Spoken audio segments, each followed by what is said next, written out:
আলহামদুলিল্লাহ ভালো আছি। আপনারা ভালো আছেন? আলহামদুলিল্লাহ। আপনার নাম কি? নাম মরিয়ম আক্তার। মরিয়ম, খুব সুন্দর নাম। তো মরিয়ম আপু ইউটিউবে কেন আসলেন? ইউটিউবে আসছি ভাই, ভাগ্যের টানে ভাগ্যে নিয়ে আসছি। ইউটিউবে আসার কখনো কথা ছিল না, তাও আসছি। আচ্ছা, তো কথা ছিল না, তারপর আসছেন, কেন আসলেন বলেন।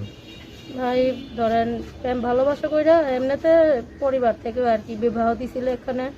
আমরা তো গরিব, একটা মধ্যবিত্ত বাড়িতে বিবাহ দিছিল। তাদের অবস্থা মোটামুটি ভালোই।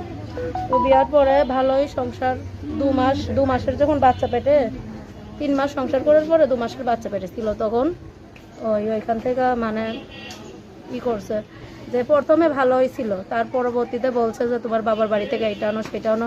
প্রথমে কথা ছিল না যে বিয়ার পরে কোনো যৌতুক নিবে এইটা সেইটা, কিন্তু যখন বাচ্চা বেবি পেটে আসলো তখন বলছে এটা আনো সেটা আনো, অনেক মানে নির্যাতন করছে।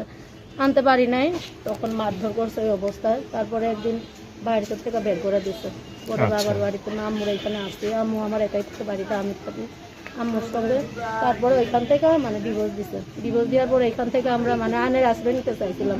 তো এলাকার মানুষে বলছে যে আনের আশ্রয় নিবা, ওরা যদি মানে একটা কাজে দৌড়ায় তোমরাও দৌড়াও, তাহলে কি টাকার প্রয়োজন।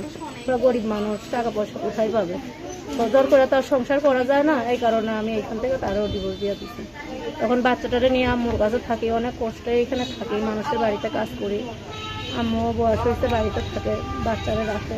তো এখন তো আপনার কষ্টের কথা মনে করেন শুনতে গেলে পুরো কাহিনী মনে করেন সারাদিন পার হয়ে যাবে, ঠিক না? সব তো আর শোনা সম্ভব না। শোনা সম্ভব না। তো এখন মনে করেন যতটুকু বলছেন আসলে দর্শকরা বুঝে নিছে, আবার আমিও বুঝে নিছি।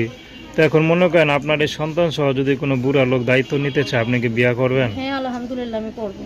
তার ঘরে যদি বউ বাচ্চা থাকে? বউ বাচ্চা থাকুক, তাতে সমস্যা নাই। আমারও তো বাচ্চা বাচ্চা সহ যদি সে মাইনা নিতে পারে তাহলে আমিও পারবো।